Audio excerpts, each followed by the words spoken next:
The gunshot echoed across the Montana prairie, a lone sound that broke the stillness of the dusk as Fiona Greaves tumbled from her horse, blood seeping through her fingers as she clutched her side. She never saw the face of her attacker, just the flash of a rifle barrel from the rocky outcrop above the trail to Sheridan. Her last conscious thought was of the letters in her saddlebag correspondence that could destroy a man or save a town, depending on whose hands found them first. Heath Jameson heard the shot while checking fence lines on his small ranch just outside Sheridan, Montana. Something about the single report and the lack of follow-up fire set his nerves on edge. 10 years as a Texas Ranger before settling in Montana had taught him to trust his instincts. He mounted his chestnut gelding, Rusty, and rode toward the sound, his hand resting on the worn walnut grip of his Colt revolver.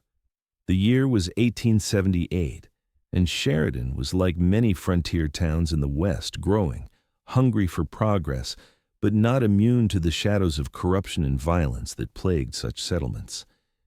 Heath had chosen it precisely because it seemed quieter than most, a place where he might finally leave behind the ghosts that had chased him north from Texas.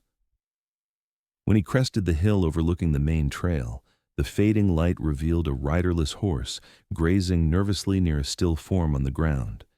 Heath approached cautiously, scanning the rocky ridges above for any sign of danger. The ambush spot had been well chosen, isolated enough to ensure privacy, yet close enough to town that a rider would feel secure. Dismounting, Heath knelt beside the fallen figure. A woman, young, perhaps 25, with copper hair, escaped from a practical bun, and a face that even in unconsciousness held a determined set to the jaw. Blood had soaked through her riding skirt, where she clutched her side, and her skin was pale as parchment. "Madam?" Heath touched her shoulder gently. No response. He checked her pulse, weak but steady. The wound was bleeding but not spurting. The bullet had likely missed anything vital, though blood loss and shock were dangerous enough. Heath made a quick decision. His ranch was closer than town, and moving her might worsen her condition. With practiced efficiency, he bandaged her wound using supplies from his saddlebags, then carefully lifted her onto his horse, mounting behind her to keep her secure. "Steady now, Rusty," he murmured to his horse, gathering the reins of the woman's bay mare with his free hand. "We've got precious cargo." The ride back to his ranch was tense, with Heath hyper-aware of every jolt that might cause his unconscious passenger more pain. His small ranch house came into view, a modest but solid structure built with his own hands over the past 3 years. Inside was clean and simple. One main room with a stone fireplace, a small bedroom, and basic furnishings crafted more for function than beauty. Heath laid the woman on his bed, then rode hard to fetch Doc Wilson from town. The old physician arrived within the hour, his weathered face growing serious as he examined the wound. "Bullet went clean through, which is fortunate," Doc said, cleaning the wound with carbolic solution. "But she's lost a lot of blood and there's risk of infection." "Who is she?" "Don't know," Heath admitted, handing the doctor fresh bandages. "Found her shot on the trail. No identification on her that I could see." "Well, whoever she is, she's in for a rough night. The next day or two will tell. She needs complete rest, clean bandages, and plenty of water if she wakes." Heath nodded. "I'll take care of her." After Doc Wilson left with instructions to send word if her condition changed, Heath pulled a chair beside the bed. Something about the woman's face, the strength there despite her vulnerability, made him reluctant to leave her side. He checked her saddlebags, hoping for identification, and found several letters addressed to Miss F. Greaves, along with a small journal. He set these aside without reading them. Whatever her business was, it wasn't his to pry into. Not yet, anyway. As night deepened, Heath remained in his chair, occasionally checking her fever, changing the cool cloth on her forehead, and watching the steady rise and fall of her breathing. Outside, the Montana wind whispered across the prairie, carrying the scent of sagebrush through the open window. He found himself talking to her softly, as though his words might anchor her to the living world. "Don't know what brought you to Sheridan, Miss Greaves, but someone sure didn't want you getting here." Don't worry, though. You're safe now. Dawn came with no change in her condition. Heath tended his animals quickly, unwilling to leave her alone for long. When he returned, she was muttering in her fever, words he couldn't quite catch, something about papers and names, and someone called Richardson. By midday, when Doc Wilson returned, Heath had barely moved from her side except for necessary chores. "You look like hell, Jameson," the doctor observed. "I'm not the one who's been shot," Heath replied dryly. "No, but you're the one who needs to keep his strength up if you're going to help her. When's the last time you ate?" Heath couldn't remember. "That's what I thought. Go make yourself something. I'll sit with her." Reluctantly, Heath went to his small kitchen area and put together a simple meal. When he returned, Doc Wilson was examining the woman's wound. "Fever's high, but the wound looks clean. No signs of infection yet. I've given her some quinine. Keep getting water into her when you can." The doctor packed his bag. "And Heath? You might want to alert Sheriff Daniels. Whoever shot her might still be looking to finish the job." After the doctor left, Heath considered his advice. Sheriff Tom Daniels was competent enough, but Heath had noticed how the man deferred to the town's most powerful resident, Edward Richardson, a wealthy rancher and investor who had his fingers in every business in Sheridan. Something about Richardson had always set Heath's teeth on edge. Perhaps it was the way men who crossed him seemed to either leave town suddenly or meet with unfortunate accidents. The name Richardson echoed in his mind. Hadn't she muttered something about a Richardson in her fever dreams? Heath glanced at the letters in her saddlebag, then turned away. No, he would wait until she could tell him herself what had brought her to Sheridan and who might want her dead. Night fell again, and Heath maintained his vigil. He dozed occasionally in the uncomfortable chair, but never truly slept. By the second morning, his back ached and his eyes burned, but he refused to leave her. He talked to her more, telling her about his ranch, his plans to expand his small herd of cattle, even stories from his ranger days that he rarely shared with anyone. "I came here to get away from all that," he confessed to her still form. "Thought I'd seen enough fighting and dying to last several lifetimes. Then I find you, and trouble's right back on my doorstep." He smiled wryly. "Not that I'm blaming you, Miss Greaves. Just seems like some of us are destined to find trouble, or have it find us." Mid-afternoon on the second day, Doc Wilson returned again, nodding with cautious approval at the patient's condition. "Fever's down a bit, that's a good sign. Still, I'd expect her to sleep through another night at least. The body has its own way of healing." "I'll be here," Heath said simply. The doctor studied him. "You haven't left her side, have you?" Heath shrugged. "Someone tried to kill her. Until I know who and why, I'm not taking any chances." "Well, at least lie down on the floor for a few hours. I'll sit with her while you get some proper rest." Heath shook his head. "I'm fine right where I am." Doc Wilson sighed. "Stubborn as ever. Well, I can't make you, but remember you can't help her if you collapse yourself." After the doctor left, Heath resumed his silent watch. As dusk approached, he lit a lamp and placed it on the bedside table, casting a warm glow over the woman's features. In the softer light, he noticed details he'd missed before: a small scar near her temple, the faint freckles across her nose, the surprising strength in her hands despite their delicacy. She was beautiful, yes, but it was a beauty forged from character rather than mere prettiness. The second night passed much like the first, with Heath dozing fitfully in the chair. He woke at dawn to find her fever had broken completely. Her breathing was deeper, more normal, and her color had improved. Relief washed through him, followed by exhaustion as the tension of the past 2 days finally caught up with him. It was nearly noon on the third day when she finally stirred. Heath had just returned from checking his livestock when he noticed her eyelids fluttering. He moved quickly to her side, sitting on the edge of the chair.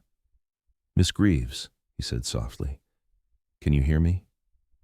Fiona's eyes opened slowly, confusion clouding their emerald depths as she tried to focus on the unfamiliar face above her. Pain throbbed in her side, and her mouth felt dry as cotton. A man with deep blue eyes and several days' worth of stubble was watching her with undisguised relief. Water, she managed to croak. He quickly held a cup to her lips, supporting her head gently as she drank. The cool liquid was the most wonderful thing she'd ever tasted. "Where am I?" she asked when she could speak. "And how do you know my name?" "You're at my ranch outside Sheridan. I'm Heath Jameson. Found you shot on the trail 2 days ago. Your name was on some letters in your saddlebag." Fiona tried to sit up, panic flaring in her eyes. "My papers." "Easy," Heath said, placing a restraining hand on her shoulder. "Everything's safe. I didn't read anything. Just checked for your name. You've been unconscious for over 2 days with a bullet wound, Miss Greaves. Doc Wilson's been by to treat you." She relaxed slightly, sinking back against the pillow. 2 days, she repeated. "And you've been here the whole time?" Something in his expression softened. "Mostly. Had to tend to the animals now and then." Fiona studied him, the exhaustion evident in the shadows beneath his eyes, the wrinkled clothes that looked like they'd been worn continuously, the stubble that was well on its way to becoming a beard. "You sat in that chair for 2 days? While I slept?" Heath shifted uncomfortably under her scrutiny. "Someone tried to kill you, Miss Greaves. Didn't seem right to leave you unprotected." "Fiona," she said after a moment, "if you've spent 2 days guarding my unconscious body, I think you've earned the right to use my given name." A small smile touched his lips. "Heath, then." "Thank you, Heath. I owe you my life." He waved off her thanks. "Any decent person would have done the same." "We both know that's not true," she replied, wincing as she adjusted her position. "There are plenty who would have left me, or worse. I'm grateful it was you who found me." Heath nodded, acceptance replacing discomfort. "Are you up to telling me what brought you to Sheridan and who might want to stop you from getting here?" Fiona hesitated, weighing how much to reveal. This man had saved her life and kept watch over her for 2 days, but caution had become second nature in her line of work. "I'm a journalist," she finally said. "I write for the Helena Dispatch under the name F.G. Reed." Recognition flashed in Heath's eyes. "The corruption exposés. I've read your work." "Most assume F.G. Reed is a man," Fiona said with a hint of wry amusement. "It makes traveling and investigating easier." "And what were you investigating in Sheridan?" Fiona took another sip of water, gathering her strength. "Land fraud. Someone's been forging homestead claims, intimidating legitimate settlers, and consolidating large tracts of land illegally. The railroad's coming through next year, and whoever controls the land will control the town's future." Heath's jaw tightened. "Richardson," she nodded. "Edward Richardson, you know him?" "Of him. He owns half the businesses in town already. Everyone treats him like royalty." Heath's expression hardened. "I've had my suspicions about his methods, but nothing concrete." "I have concrete evidence now," Fiona said, her voice dropping to a near whisper. "Documents, witness statements, financial records showing bribes to territorial officials. Enough to bring him down. That's why I was coming to Sheridan to gather final statements from 2 homesteaders who were forced off their land. And Richardson found out. Or one of his men did. He has several enforcers, former outlaws, who handle his problems." She closed her eyes briefly. "I was careless. I should have varied my route, traveled with others." "Well, you're safe now," Heath assured her, "and those papers are secure. We just need to get you well enough to—" A sharp knock at the door cut him off. Heath's hand moved instinctively to his revolver as he rose. "Stay quiet," he murmured to Fiona, who nodded, her eyes wide. Heath opened the door partway to find Sheriff Tom Daniels standing on his porch, looking uncomfortable. Behind him, 2 mounted men waited, one of them Heath recognized as Jason Mercer, Richardson's foreman and rumored enforcer. "Afternoon, Heath," the sheriff said, removing his hat. "Hope I'm not interrupting anything." "Just finishing some repairs, Tom. What brings you out this way?" "Well, there's been some trouble. Young woman went missing on the trail to town couple days back. Her horse showed up at the livery yesterday, all saddled but no rider. Mr. Richardson's mighty concerned, says she was coming to meet with him about some business matters." Heath kept his expression neutral. "That's so? Any sign of the woman?" Not yet. Mercer here says they found blood on the trail, so we're checking all the outlying properties. The sheriff shifted his weight. Mind if we have a look around? Heath leaned against the door frame, blocking the entrance. Actually, I do mind, Tom. I've been working dawn to dusk on this place, and I don't appreciate the suggestion I might have something to do with a missing woman. Now, no one's suggesting anything, the sheriff backpedaled. Just being thorough. Mercer urged his horse forward. Won't take but a minute, Jameson, unless you've got something to hide. Heath's gaze hardened as he looked at Mercer. You have a warrant, Sheriff?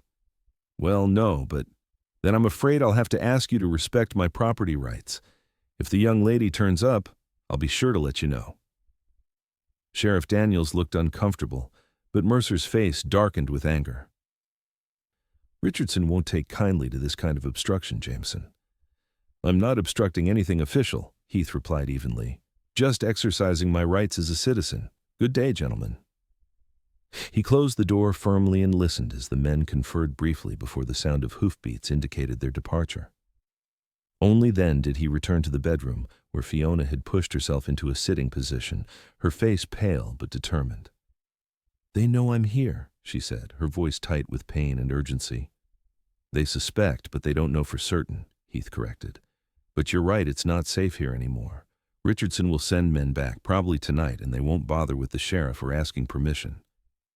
I need to get these documents to the federal marshal in Helena, Fiona said. He's been building a case against Richardson and others like him across the territory. Heath ran a hand through his hair. You're in no condition to travel. I don't have a choice, neither do you now. She met his gaze directly. They saw you refuse a search. They'll assume you're hiding me, whether you are or not. You're in danger too. Heath knew she was right.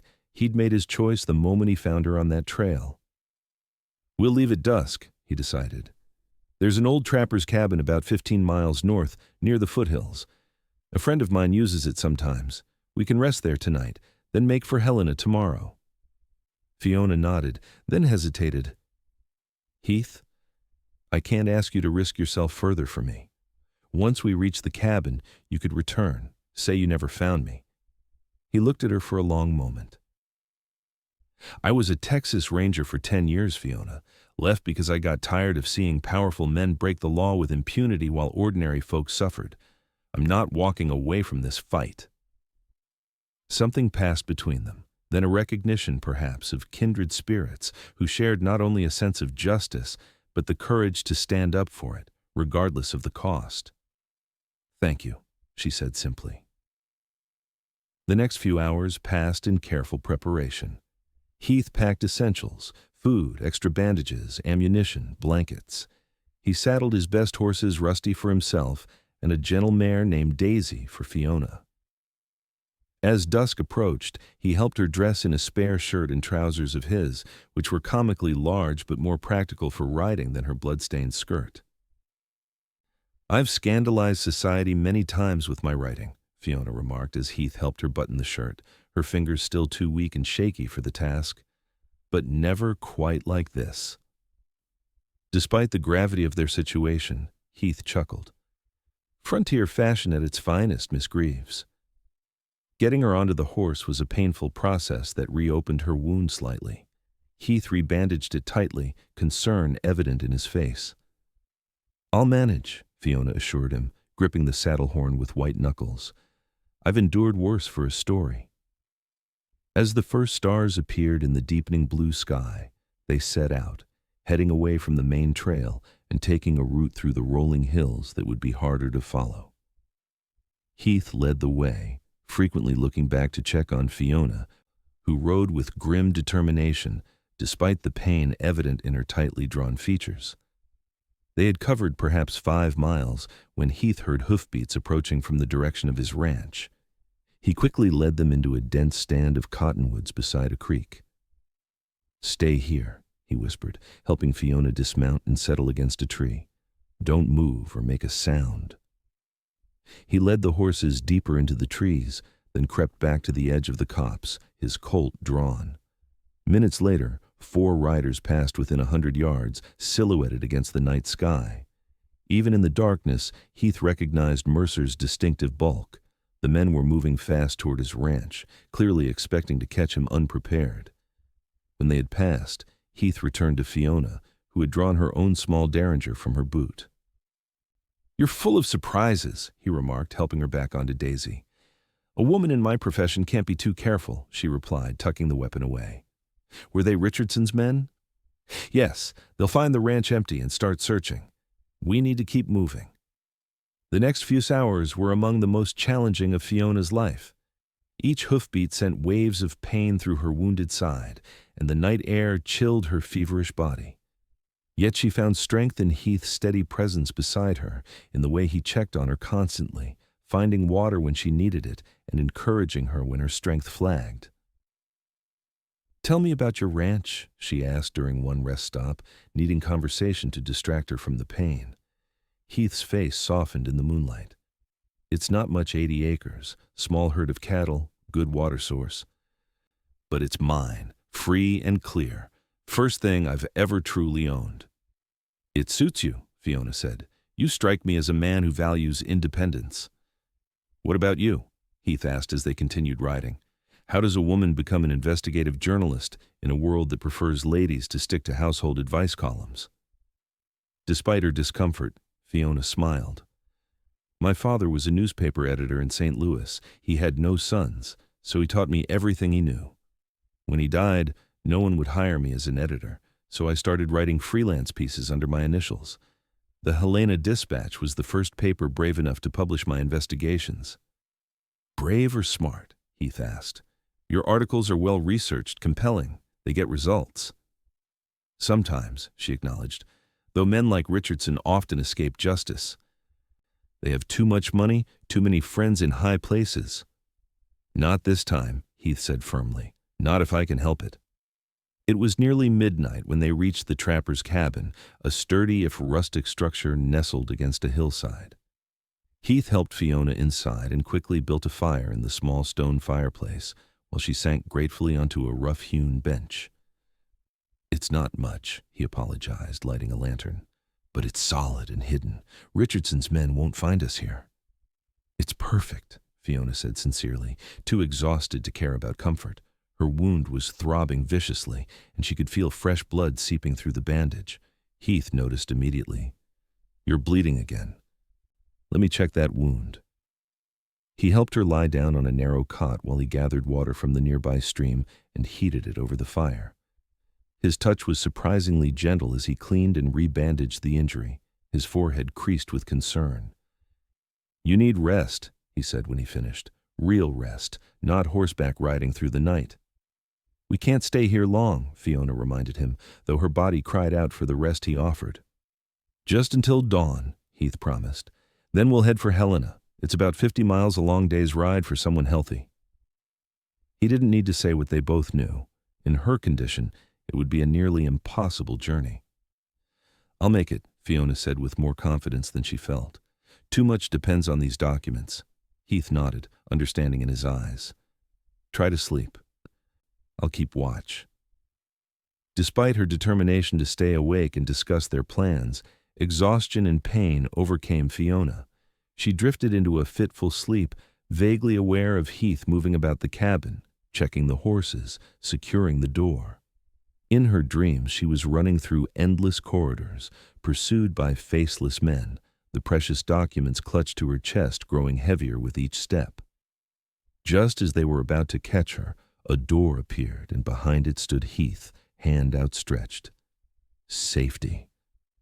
She woke with a start to find early morning light filtering through the cabin's single window. Heath sat in a rough chair near the door, his revolver across his lap, watching her with those steady blue eyes. "You've been there all night," she said, recognizing the scene from her own ranch house replaying itself. "Old habits," he replied with a small smile. "How's the pain?" "Manageable." It wasn't entirely true, but it wasn't entirely false either. The night's rest had helped, though moving still sent sharp stabs through her side. Heath nodded, not quite believing her, but respecting her fortitude. "I made coffee, and there's some jerky and hardtack. Not much of a breakfast, but it'll keep our strength up." They ate quickly, both aware of the need to move on. Outside, the The day promised to be clear and warm, good for traveling, but also good for tracking. Heath helped Fiona mount Daisy, adjusting the stirrups to minimize strain on her wound. "We'll follow the creek north for a few miles, then cut east through the foothills," he explained as they set out. "It's longer, but less exposed." The morning passed in steady travel, with Heath constantly scanning their back trail for pursuers. By midday, Fiona was swaying in the saddle, her face pale with pain and fatigue. When they stopped to water the horses, Heath insisted on checking her wound again. "It's not bleeding much, but you're pushing yourself too hard," he said, his voice gruff with concern. "We should rest longer." Fiona shook her head. "Richardson's men won't be resting. We need to keep moving." Heath's jaw tightened, but he didn't argue. Instead, he helped her back onto Daisy, then mounted Rusty and led them onward. The terrain grew more challenging as they entered the foothills' rocky slopes, covered with pine and aspen, narrow game trails that required careful navigation. It was mid-afternoon when Heath suddenly reined in Rusty, his posture alert. Fiona followed his gaze to a ridge about half a mile behind them, where the sun glinted briefly off something metal, a rifle barrel or spyglass. "They've found our trail," Heath said, his voice tight. "We need to move faster." "How many?" Fiona asked, fighting a wave of dizziness. "Can't tell for sure. At least 2, maybe more." They pushed on at a quicker pace, taking more risks with the terrain than Heath would have preferred. The horses were tiring, and Fiona was clearly struggling to stay upright in the saddle. When they reached a narrow ravine with a small stream, Heath made a quick decision. "We'll send the horses on ahead and continue on foot," he said, dismounting and helping Fiona down. "The stream will hide our tracks, and the ravine offers cover." "The horses will be caught," Fiona protested. "Eventually, yes, but they'll lead Richardson's men in the wrong direction first." He quickly transferred their essential supplies to a saddlebag that he slung over his shoulder. "Besides, Rusty's smart. Once he's clear, he'll likely circle back toward the ranch. He's done it before." After slapping both horses to send them trotting up the stream bed, Heath supported Fiona as they waded carefully downstream, using the rocky banks to avoid leaving prints. The cold water numbed Fiona's feet, but she welcomed the distraction from the pain in her side. They followed the stream for nearly a mile before Heath led them up a steep, rocky slope that would leave minimal traces of their passage. At the top, a small plateau offered a view of the surrounding countryside. In the distance, Fiona could see the horses, now small dots moving across an open meadow. "There!" Heath pointed in the opposite direction, where 3 riders were visible, following the horses' trail. "They took the bait." "For now," Fiona said. "But they'll realize the trick eventually." Heath nodded. "By then, we'll be somewhere else. There's an old mining camp about 2 miles east. We can rest there while I figure out our next move." The trek to the abandoned mining camp was grueling. Fiona's wound had begun bleeding again, and by the time the dilapidated structures came into view, she was leaning heavily on Heath, her breath coming in sharp gasps. The camp consisted of several collapsing cabins, a rusted ore cart, and the dark mouth of a mine shaft half hidden by overgrowth. Heath chose the sturdiest cabin and helped Fiona inside. The roof was partially gone, but one corner remained intact enough to provide shelter. He settled her on his coat, then quickly gathered wood for a small fire. "We can't risk smoke for long," he warned as he kindled a flame. "Just enough to warm you up. You're shivering." Fiona hadn't even noticed the tremors running through her body. "Just tired," she managed, "and perhaps a touch feverish." Heath laid a calloused hand on her forehead. "More than a touch. I need to check that wound again." This time, when he unwrapped the bandage, his expression grew grave. The edges of the wound were red and hot, early signs of infection setting in despite Doc Wilson's careful treatment. The rigors of their escape had taken their toll. "It doesn't look good, does it?" Fiona asked, reading his face. Heath met her eyes honestly. "It's infected. You need rest, clean bandages, and probably some of Doc Wilson's medicines." Fiona closed her eyes briefly. "None of which we have time for. Helena is still at least 30 miles away." I'm more concerned with getting you through the night, Heath said bluntly. Helena can wait until you're stronger. She grasped his wrist with surprising strength. No, these documents are too important. People have died for them. I won't let Richardson win because I'm too weak to finish what I started. Heath stared at her for a long moment, admiration warring with frustration in his expression. You're the most stubborn woman I've ever met. So I've been told, Fiona replied with a ghost of a smile, usually right before I get my way. Despite himself, Heath chuckled. Let me at least clean this wound properly and let you rest for a few hours. There's an old rail station at Silver Creek about 10 miles east. If we can reach it by morning, we might catch the eastbound train to Helena. Fiona nodded, the plan making sense through her fog of pain and exhaustion. Silver Creek by morning. I can do that.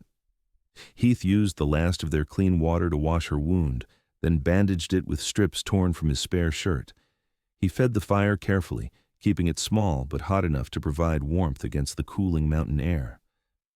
As darkness fell, he sat beside Fiona, his revolver ready, listening for any sound of pursuit.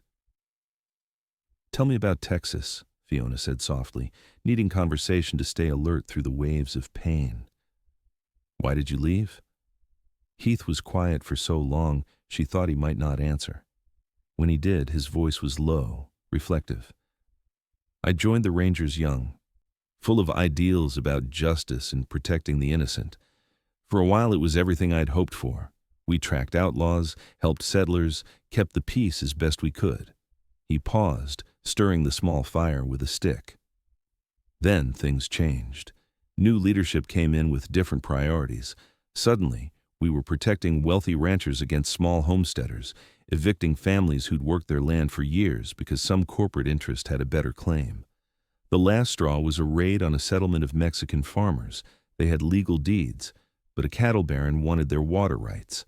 3 people died in that raid, including a child. Fiona reached out to touch his arm gently. You couldn't stop it? I tried. Got myself shot and nearly court-martialed. His mouth twisted bitterly.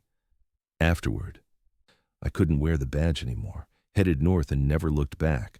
Thought I'd left that kind of injustice behind me. Until Richardson, Fiona said softly. Until Richardson, he agreed. Men like him are the same everywhere, they just wear different clothes and use different weapons. But the result is always the same, the powerful taking from those who can't defend themselves. Not always, Fiona countered. Sometimes someone stands up to them. Sometimes justice prevails. Heath looked at her, really looked at her as if seeing beyond the wounded journalist to something essential. Is that why you do it? Your articles? For justice? Partly, she acknowledged, but also because someone has to tell the truth, no matter how uncomfortable. My father used to say that a free press is the conscience of a nation. I believe that. It's a dangerous belief, Heath observed, though his tone held no criticism, only concern. All worthwhile beliefs are dangerous to someone, Fiona replied. Otherwise, they wouldn't need defending. They fell into a companionable silence, broken only by the soft crackling of the fire and the night sounds of the wilderness around them. Despite her pain and the danger they faced, Fiona felt a curious peace in Heath's presence, a sense that regardless of what happened next, she was no longer fighting alone. You should try to sleep, Heath said eventually. I'll wake you if there's trouble. Fiona wanted to argue that she should take a watch as well, but her body betrayed her with a wave of exhaustion so profound she could barely keep her eyes open. Wake me in a few hours, she murmured, already drifting. You need rest too. Heath didn't respond, and she knew he wouldn't wake her. As sleep claimed her, her last conscious thought was of his face in the firelight, strong, resolute, and somehow already dear to her in ways she couldn't quite explain. She woke to his hand gently shaking her shoulder and the gray light of pre-dawn filtering through the broken roof. Time to move, Heath said quietly. I heard horses to the west about an hour ago. Fiona sat up carefully, wincing at the stiffness in her wounded side. The fever still burned, but she felt marginally stronger after the rest. Heath helped her to her feet and steadied her until the dizziness passed. Silver Creek is southeast, he explained as they left the mining camp, moving carefully through the undergrowth. There's a train scheduled for Helena around noon if we can reach the station in time. The journey was brutal. Without horses, they had to navigate the rough terrain on foot, with Heath supporting much of Fiona's weight. Every step jarred her wound, and the fever sapped what little strength she had recovered. Yet, she pressed on, drawing on reserves of determination that had seen her through countless dangerous situations in her career. They paused frequently for brief rests, during which Heath scanned their back trail with increasing concern. During one such stop, as Fiona leaned against a boulder trying to catch her breath, he finally voiced his worry. "They're gaining on us. I can hear them working their way through that ravine we passed an hour ago." Fiona straightened, ignoring the flare of pain. "Then we need to move faster." Heath shook his head. "You can barely walk as it is. We need a different approach." He surveyed the area, his ranger-trained eyes assessing the terrain. "There's a ridge up ahead with heavy timber. If I can get you safely hidden, I can circle back and lead them away." "And if they catch you?" Fiona challenged. "I know these hills better than they do," he replied with quiet confidence. "I'll rejoin you by midday, and we'll make for the station together." Fiona wanted to argue, but the logic was sound. In her condition, she was slowing them both down. Still, the thought of Heath facing Richardson's men alone twisted something in her chest that had nothing to do with her wound. "Be careful," she said finally. "I've grown rather accustomed to having you around." Something flickered in Heath's eyes, surprise, warmth, and perhaps something deeper. "Likewise, Miss Greaves." He squeezed her hand briefly. "Keep that derringer handy just in case." He led her to a dense thicket of pines on the ridge, helping her settle in a natural hollow formed by fallen logs and undergrowth. The spot was well concealed, yet offered a view of the surrounding area. "I'll be back as soon as I can," Heath promised. "If I'm not here by noon, make your way east. The station is about 3 miles in that direction." He handed her his canteen and the remaining food. "And Fiona, if you hear shooting, don't come after me. Get those documents to Helena." Before she could respond, he was gone, moving swiftly and silently down the ridge. Fiona watched until he disappeared among the trees, then settled back to wait, the derringer clutched in her hand and her heart in her throat. An hour passed, then another. The sun climbed higher, warming the air and intensifying Fiona's thirst. She sipped sparingly from the canteen, straining her ears for any sound of Heath's return or the approach of Richardson's men. The forest was unnaturally quiet, as if holding its breath. When the shots came, they shattered the silence like thunder, 3 rapid reports followed by 2 more. Fiona jerked upright, ignoring the stabbing pain in her side. The gunfire had come from the west, perhaps half a mile away. She gripped the derringer tighter, torn between Heath's explicit instructions to stay hidden and every instinct that screamed at her to go to him. Before she could decide, more shots rang out, a regular exchange that suggested a gunfight rather than an execution. Fiona forced herself to remain where she was, though every muscle tensed with the effort. Heath was a former Texas Ranger, she reminded herself. If anyone could handle himself in a gunfight, it was him. The shooting stopped abruptly. The silence that followed was somehow worse than the gunfire, heavy with unknown outcomes and possibilities. Minutes stretched into a quarter hour, then half an hour. Fiona's anxiety grew with each passing moment. Just as she had resolved to go searching for him, regardless of his instructions, she heard movement in the underbrush below her position. Raising the derringer, she peered cautiously through the foliage. Heath emerged from the trees, moving quickly but with a pronounced limp. Blood stained his left sleeve, and his face was drawn with pain and exertion, but he was alive and alone. "Heath?" Fiona called softly, revealing her position. He looked up, relief washing over his features as he saw her. He climbed the slope to her hiding place, collapsing beside her with a grimace. "Are you hit badly?" she asked, examining his arm with concern. "Just a graze," he assured her, though his pallor suggested otherwise. "Got one of them, I think. The other 2 broke off the chase when I led them into a box canyon. They'll be back once they realize the trick, though. Fiona tore a strip from her already tattered petticoat and bound his arm tightly. We're quite the pair now, she observed with gallows humor, both bleeding and feverish. Richardson's men won't have to shoot us, we might just collapse at their feet. Heath managed a tired smile. Not before we reach that train. He checked the position of the sun. We've got about 2 hours before it arrives. Think you can make it 3 miles? If you can with that arm, I can with my side, Fiona replied firmly. They set off again, supporting each other now, moving as quickly as their injuries allowed through the increasingly gentle terrain as the foothills gave way to prairie. By Fiona's reckoning, they had covered perhaps 2 miles when the distinctive whistle of a steam locomotive echoed across the landscape. The train's early, Heath said, his face tightening with concern. Or we're late, Fiona countered, forcing her leaden legs to move faster. They crested a small rise and saw the Silver Creek station below, little more than a platform, water tower, and small depot building. More concerning were the 3 horses tied up outside and the men scanning the surrounding countryside with rifles. Richardson's men, Heath confirmed, pulling Fiona back below the ridgeline. They guessed our plan. There must be another way to Helena, Fiona said, fighting despair. The distant train whistle sounded again, closer now. Heath's eyes narrowed in thought. There is, but you're not going to like it. He pointed to a line of freight cars on a siding near the station. Those are cattle cars bound for the stockyards in Helena. If we can reach them undetected, we can hide inside one. Among the cattle? Fiona asked, eyebrows raised. If we're lucky, they'll be empty, Heath replied. Most are, heading east this time of year. It wasn't an appealing option, but as the train smoke became visible in the distance, Fiona nodded. Lead the way, Ranger.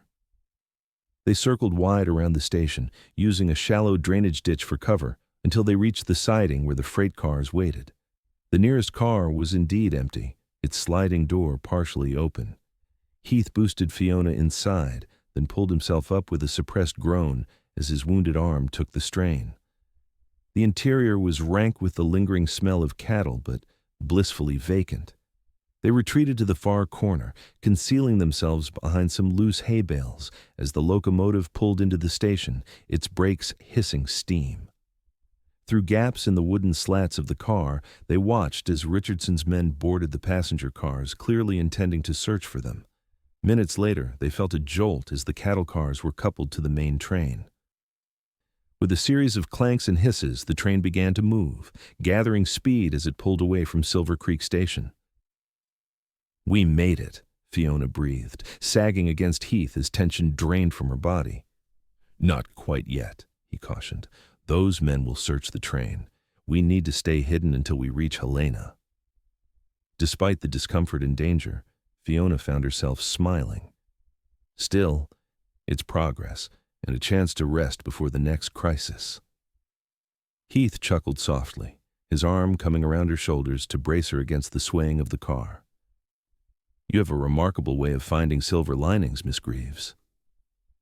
Occupational hazard, she replied.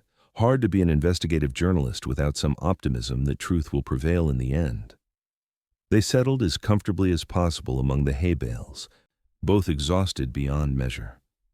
The rhythmic clacking of the train's wheels on the rails had a hypnotic quality, and despite her best efforts to stay alert, Fiona felt herself drifting toward sleep. Rest, Heath murmured, his voice close to her ear. I'll keep watch. You need rest too, she protested weakly. I'll wake you if there's trouble. His voice was already fading as sleep pulled her under. Seems to be our pattern, doesn't it? Fiona's last conscious thought was that there were far worse patterns to establish with a man like Heath Jameson. She woke to his hand gently covering her mouth, his eyes signaling silence. Immediately alert, she nodded to show she understood. He removed his hand and pointed toward the door of the cattle car, where shadows indicated people moving on the platform outside. They had stopped at a small water tower station. Through the slats, Fiona could see Richardson's men questioning the conductor, gesturing toward the freight cars. Her heart pounded as one of them approached their car, peering through the same gaps they were using to watch. Heath slowly drew his revolver, positioning himself between Fiona and the door. The man outside circled the car, then rattled the door experimentally. Finding it secure from the outside, he moved on to the next car. Minutes later, the train whistle blew, and they felt movement as the journey resumed. Heath relaxed marginally, holstering his weapon. "That was close," Fiona whispered. Heath nodded. "Too close. They're being very thorough. Richardson must be desperate to stop those documents from reaching Helena." "With good reason," Fiona said grimly. "They implicate not just him, but several territorial officials, and even a federal judge in land fraud schemes across Montana. It's the biggest corruption case I've uncovered yet." "No wonder he wants you dead," Heath observed. "Men like that aren't accustomed to being held accountable." "Which is precisely why they should be," Fiona said with quiet passion. "The law should apply equally to everyone, regardless of wealth or power." Heath studied her in the dim light filtering through the cattle car. "You really believe that's possible?" It wasn't a question, but Fiona answered anyway. "I have to believe it. Otherwise, what am I fighting for?" Their conversation was interrupted by the train beginning to slow again. Heath tensed, moving to the slats to see what was happening. "Another small station," he reported. "But there's a problem. Richardson himself is on the platform." Fiona joined him at the viewing spot, ignoring the pain this movement caused. Sure enough, Edward Richardson stood on the platform, a tall, imposing figure in an expensive suit, surrounded by several men, including the sheriff from Sheridan. "How did he get ahead of us?" she wondered aloud. "Telegraph," Heath said grimly. "His men at Silver Creek would have wired ahead when they failed to find us on the train. He probably took the South Line and intercepted us here." The train came to a complete stop. Through the slats, they watched as Richardson directed his men to begin a thorough search of the entire train, including the freight cars. "We need to move," Heath said urgently. "They'll find us for certain this time." He slid the interior bolt of the cattle car door, opening it just enough to peer out at the platform on the opposite side from where Richardson stood. The station backed onto open prairie, with a small creek and wooded area about a quarter-mile distant. "If we can reach those trees, we might be able to circle around to Helena," Heath said, calculating distances and risks. "It's about 15 miles from here on foot." Fiona nodded, gathering her strength for what she knew would be a grueling escape. Heath helped her to the door, then jumped down first so he could assist her. Just as she was about to follow, voices approached their car from the platform side. "Check every car thoroughly," they heard Richardson command. "They have to be on this train somewhere." Heath looked up at Fiona, urgency in his eyes. "Now," she slid into his arms, biting her lip to keep from crying out as the impact jolted her wound. They crouched beneath the car as footsteps sounded on the platform, then moved quickly along the train's blind side, using the cars for cover until they reached the end of the platform. From there, it was an exposed sprint to the creek and tree line beyond. Heath took Fiona's hand, and together they ran, ignoring pain and exhaustion, driven by the pure instinct for survival. They were halfway to the trees when a shout from behind indicated they'd been spotted. "Keep going," Heath urged as shots rang out, kicking up dirt near their feet. "Don't stop for anything." They reached the creek, splashing through its shallow water and up the far bank. The trees were tantalizingly close when Fiona felt Heath stumble beside her. He recovered quickly, pulling her onward into the blessed cover of the woods, but not before she saw fresh blood blooming on his thigh. "You're hit again," she gasped as they sought cover behind a fallen log. "It's nothing," he said, though his face had gone several shades paler. "Bullet just grazed me." More shots peppered the trees around them as Richardson's men reached the creek. Heath returned fire carefully, making each bullet count. "We need to keep moving," he said between shots. "They'll cross the creek and surround us if we stay here." Deeper into the woods they went, moving as quietly and quickly as their injuries allowed. Heath's limp had worsened considerably, and Fiona found herself supporting him now more than he supported her. Still, they pressed on, using every bit of cover the forest provided. After what seemed like hours, but was probably only 40 minutes, the sounds of pursuit faded. Either they had lost Richardson's men, or their pursuers had given up the chase for the moment, Either way, it was a brief respite they desperately needed. In a small clearing sheltered by pines, Heath finally stopped, sinking to the ground with a barely suppressed groan. Blood had soaked through his pant leg, and his face was gray with pain and blood loss. Fiona knelt beside him, tearing more strips from her petticoat to bind his wound. "This is more than a graze," she said accusingly as she worked. "Perhaps a bit more," Heath admitted, "but it missed the bone, I think." "You're a terrible liar, Mr. Jameson," Fiona replied, tying the makeshift bandage tightly, "which is actually rather endearing in a former lawman." "Despite everything," Heath smiled. "And you're remarkably composed for a woman who's been shot, chased, and forced to hide in cattle cars, Miss Greaves, which is more than endearing, it's downright impressive." Their eyes met, and for a moment, the danger surrounding them receded. Something had been building between them since that first moment in Heath's cabin, a connection forged in crisis but rooted in mutual respect and growing affection. In another time, another place, Fiona might have explored that connection further, but now was not that time. "We need to keep moving," she said reluctantly, breaking the moment. "Richardson won't give up so easily." Heath nodded, his expression becoming practical once more. "Helena is northeast from here. If we follow this ridgeline, we should reach the outskirts by nightfall." "Can you make it that far?" Fiona asked, not bothering to hide her concern. "Can you?" he countered, eyeing her pale face and the bloodstains spreading on her side. They shared a grim smile of understanding. Neither was in any condition to make such a journey, but neither would admit defeat when so much was at stake. "Together, then," Fiona said, helping him to his feet. "Together," Heath agreed, his hand lingering on hers a moment longer than necessary. They set off again, two wounded souls leaning on each other literally and figuratively as they made their slow way toward Helena and what they hoped would be safety. The afternoon sun filtered through the pine branches, casting dappled shadows across their path. Birds called overhead, and occasionally a squirrel or rabbit darted across their path, the forest continuing its rhythms indifferent to human dramas. Fiona found a strange peace in this reminder of nature's constancy. No matter what happened with Richardson or her exposé, these trees would stand, these birds would sing, these waters would flow. There was comfort in that permanence amid the chaos of their situation. "What are you thinking about?" Heath asked as they paused to rest on a fallen log. "You're smiling." "Just admiring the view," Fiona replied. "It's beautiful country here, worth protecting from men like Richardson." Heath's gaze swept the landscape. "It is at that." His eyes returned to her face. "Worth any price." Fiona knew he wasn't just speaking of the land anymore. Something warm unfurled in her chest despite the pain and exhaustion. Before she could respond, however, the distant sound of hoofbeats froze them both. "Riders coming," Heath said, instantly alert. "At least 3, maybe 4. They looked around desperately for cover. The forest was thinning as the ridge descended, offering fewer hiding places.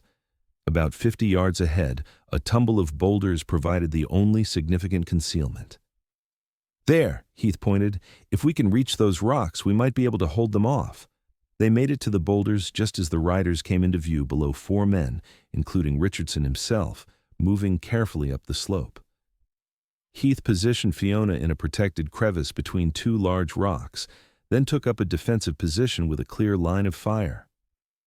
"5 shots left," he murmured, checking his revolver. "Make them count."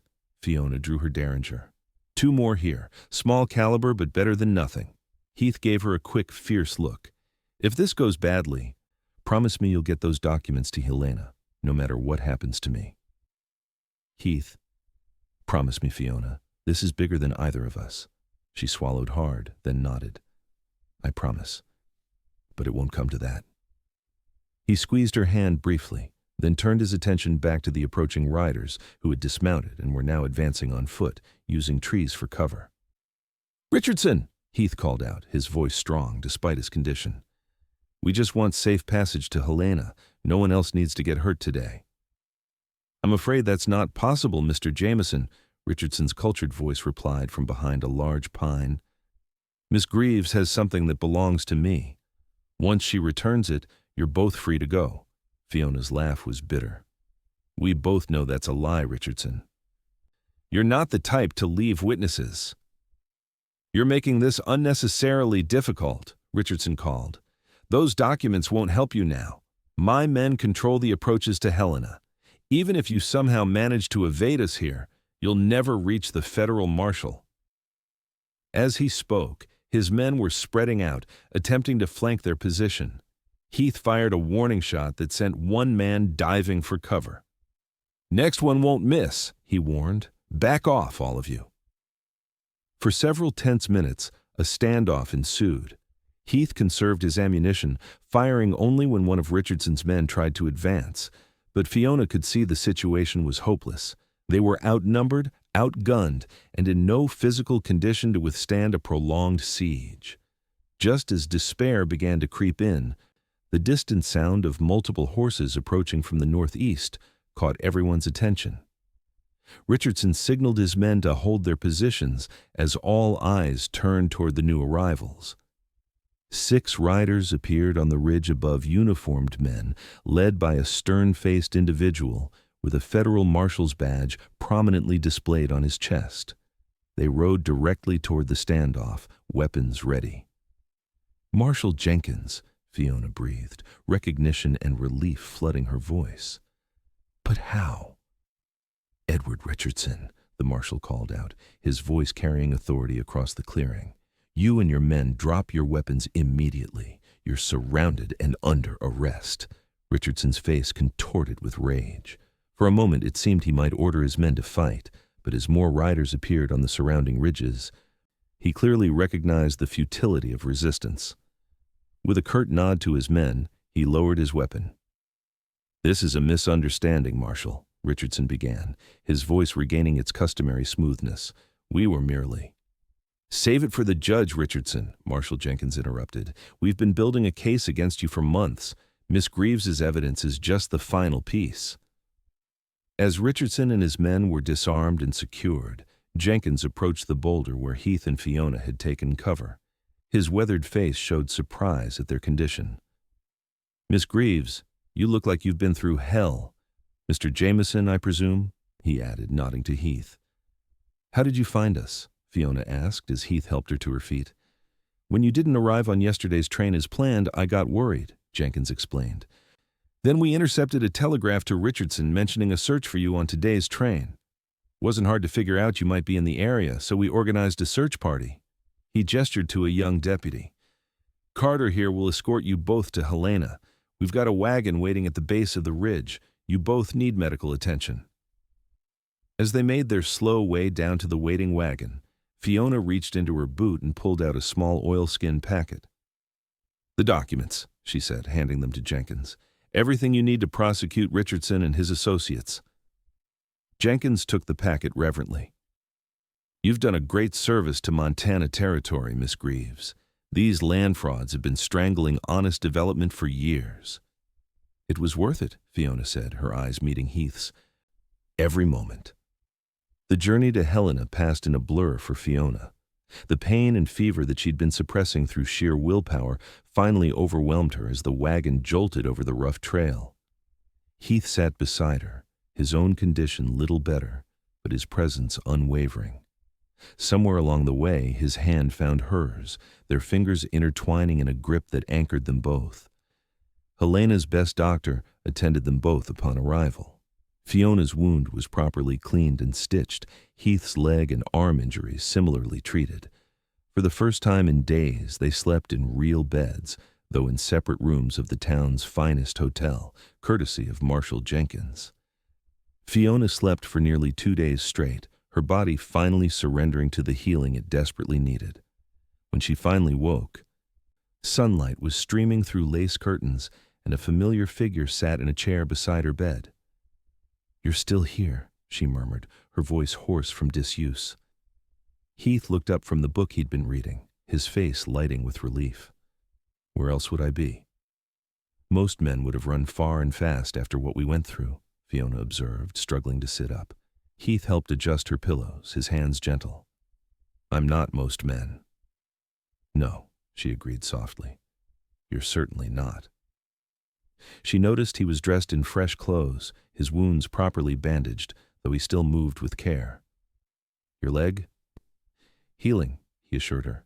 Doctor says I was lucky, again. A comfortable silence fell between them. So much had happened in such a short time it seemed impossible that she had known this man for less than a week. Yet she felt connected to him in ways that defied rational explanation. Richardson? She finally asked. In custody, along with his men. Jenkins says your evidence was even more damning than they had hoped. The territorial governor has already opened a formal investigation, and several officials have resigned. Fiona smiled with satisfaction. Justice prevails for once. Thanks to you, Heath said, his admiration evident. Your courage is remarkable, Fiona. She shook her head slightly. I wouldn't have survived without you, Heath. We'd both know that. His hand found hers on the coverlet. Funny how life works, isn't it? If I hadn't heard that shot, if I'd been working a different section of my ranch that day. If I'd taken a different trail to Sheridan, Fiona continued, if Richardson's man had been a better shot. Too many ifs to contemplate, Heath said, squeezing her hand. I prefer to focus on what is, not what might have been. And what is? Fiona asked, her heart suddenly beating faster. Heath's blue eyes held hers steadily. I'm a rancher with a small spread outside Sheridan that's probably been ransacked by Richardson's remaining supporters by now. You're a celebrated journalist who just broke the biggest corruption story in Montana territory. That doesn't answer my question, Fiona said softly. Heath's smile deepened. What is, Fiona Greaves? Is that somewhere between you bleeding all over my best shirt and me nearly getting us both killed in a box canyon? I fell in love with you. Most inconvenient timing, I'll grant you, but there it is. Joy bloomed in Fiona's chest, bright and unexpected. Extremely inconvenient, she agreed, her own smile growing. Almost as inconvenient as me falling in love with an ex-ranger who refuses to leave a lady's bedside, even when she's unconscious for days on end. Heath laughed, the sound warming her more than the sunshine streaming through the window. Stubborn habit of mine. One I'm rather grateful for, Fiona replied. She hesitated, then added, But Heath, my work.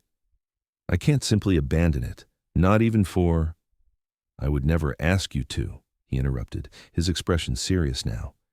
Your work is part of who you are, part of what I love about you. I wouldn't change that. Then how would this us possibly work? She asked, practical despite the happiness flooding through her. Heath considered for a moment. My ranch is halfway between Sheridan and Helena. Seems like a reasonable base of operations for an investigative journalist covering the territory. And I hear the Helena Dispatch is looking to establish a bureau in Sheridan now that Richardson's influence is waning. You've given this some thought, Fiona observed, touched by his consideration.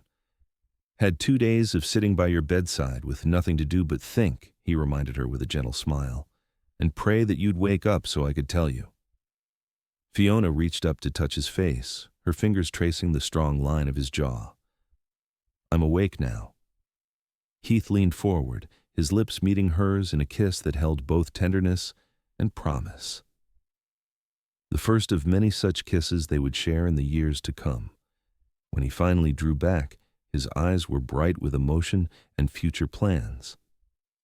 So, Miss Greaves, he said, his voice warm with affection, what do you say to continuing this partnership of ours on a more permanent basis? I'd say that sounds like the beginning of a very good story, Mr. Jameson, Fiona replied, her heart full. One I'd very much like to help write. 6 months later, on a clear autumn day, Heath and Fiona were married in a simple ceremony on the porch of their rebuilt ranch house outside Sheridan. Doc Wilson stood as Heath's best man, while Martha Jenkins, the marshal's wife and Fiona's newest friend, served as her matron of honor. The small gathering included several homesteaders whose land had been saved by Fiona's exposé, Marshal Jenkins himself, and the editor of the newly established Sheridan office of the Helena Dispatch, where Fiona now served as chief correspondent. Never thought I'd see the day, Doc Wilson remarked during the celebration afterward. Heath Jameson, Settled down with a wife who's even more stubborn than he is. Perfect match, if you ask me, Martha Jenkins replied, watching the couple share a quiet moment together at the edge of the gathering. They complement each other beautifully. Indeed, the past months had proven just how well their partnership worked in love and in purpose. Heath had rebuilt his ranch with Fiona's help, expanding it to include a small but comfortable office where she could write her articles. Fiona had continued her investigative work, with Heath occasionally accompanying her when a story might prove dangerous. Together, they had built a life that honored both their individual passions and their shared commitment to justice. Richardson's trial had ended with a conviction and a substantial prison sentence. More importantly, the land fraud scheme had been completely dismantled, allowing honest settlers to reclaim their properties and establish legitimate claims. Sheridan was flourishing under new leadership, free from the corrupt influence that had stifled its growth for so long. As the celebration wound down and their guests departed, Heath and Fiona stood on the porch of their home, watching the sunset paint the Montana sky in brilliant oranges and purples. "Happy, Mrs. Jameson?" Heath asked, his arm around her waist. "Incredibly so, Mr. Jameson," Fiona replied, leaning into him, "though I still plan to use Greaves for my byline. Hope you don't mind." Heath chuckled. "Wouldn't have it any other way. Your readers expect F.G. Reed's hard-hitting exposés." "Speaking of which," Fiona said, turning in his arms to face him, "I received a letter from a rancher in Wyoming Territory yesterday. Seems there might be some questionable dealings with water rights there that need investigating." Heath raised an eyebrow. "Planning our honeymoon already, are you?" "Well," she said with a mischievous smile, "you did promise me adventure when you proposed." "That I did," he agreed, drawing her closer, "though I was thinking we might enjoy a few quiet weeks here first, just the two of us." Fiona's smile softened as she rested her head against his chest, listening to the steady beat of his heart, the heart that had kept vigil beside her through those crucial days when her life hung in the balance, the heart that now belonged to her as completely as hers belonged to him. "I like that plan," she murmured. "After all, some of the best stories start in the quietest moments." Heath's kiss was his answer, a promise of all the quiet moments and grand adventures they would share in the years to come. As darkness fell over the Montana prairie, they went inside together, closing the door on the old chapter of their lives and opening the first page of a new one. A story they would write together, day by day, year by year, with courage, commitment, and abiding love. 5 years later, Heath stood on the porch of their expanded ranch house, watching as Fiona chased their 3-year-old son, Samuel, through the wildflowers that bloomed in profusion across their property. Her laughter carried on the summer breeze, mingling with the child's delighted squeals as she caught him and swung him into her arms. Their daughter, Emma, just 6 months old, slept peacefully in Heath's arms, her tiny fingers curled around his calloused thumb. He marveled, as he often did, at how full his life had become in such a relatively short time. The ranch had prospered under their joint care, growing to 3 times its original size. The house had expanded accordingly, now boasting a proper office for Fiona's writing, a nursery for the children, and even a guest room that frequently hosted visiting journalists, reformers, and occasionally Marshall Jenkins, now promoted to the federal circuit. Fiona's career had flourished as well. Her exposés on corruption and land fraud had expanded to include investigations of working conditions in the territory's mines, the treatment of Native Americans on reservations, and the growing influence of Eastern business interests in Montana politics. Her reputation had spread far beyond the territory, with papers as far away as Chicago and New York occasionally reprinting her most significant pieces. Through it all, their partnership had remained strong, equal parts professional collaboration, deep friendship, and abiding love. Heath had proven his sincerity in supporting Fiona's work, often accompanying her on more dangerous investigations and providing insights from his ranger days that proved invaluable. In turn, Fiona had embraced ranch life with unexpected enthusiasm, proving equally adept at keeping accounts, negotiating cattle prices, and even helping with calving when necessary. The balance they had struck was not always easy, especially after Samuel's birth. But they had navigated parenthood with the same determination and mutual respect that characterized their approach to everything else. Heath took on more ranch responsibilities when Fiona needed to focus on a story, while she adjusted her investigative schedule to ensure she was fully present for the important moments of family life. "Papa! Papa!" Samuel called, breaking free from his mother's grasp to race toward the porch. "Mama says you promised to show me the new foal today." Heath grinned down at his son, a miniature version of himself with Fiona's curious green eyes. "That I did, partner, just as soon as your sister wakes from her nap." Fiona joined them on the porch, slightly breathless from chasing the energetic 3-year-old. Her copper hair was shorter now, cut to a practical length that suited both motherhood and her continued adventures as a journalist. A few strands of silver had appeared at her temples, badges of experience that Heath found utterly captivating. "I can take Emma," she offered, reaching for their daughter. "You two go on. Sam's been talking about that foal all morning." Heath carefully transferred the sleeping infant to her mother's arms, pausing to plant a kiss on Fiona's forehead. "Have I told you today how much I love you?"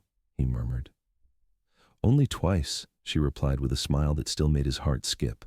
"You're falling behind schedule." "A serious oversight," Heath agreed solemnly. "I'll have to make it up to you later." "I'll hold you to that, Mr. Jameson," she promised, her eyes sparkling with the same mix of affection and mischief that had captivated him from the beginning.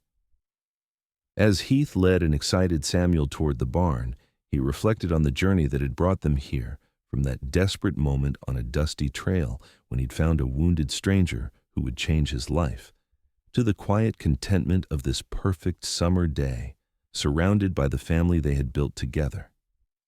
It had all begun with a gunshot in a vigil beside a stranger's bed. It had grown into a love story written not just in grand gestures of heroism and sacrifice, but in countless small moments of choice, the choice to stay, to trust, to support, to believe in each other's dreams and capabilities.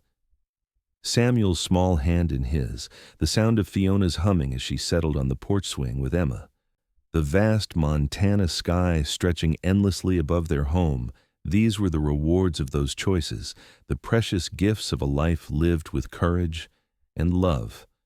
And for Heath Jameson, former Texas Ranger, who had once sat for 2 days straight beside the bed of a wounded journalist, never leaving her side, it was everything he had never known he wanted, and everything he now knew he could not live without.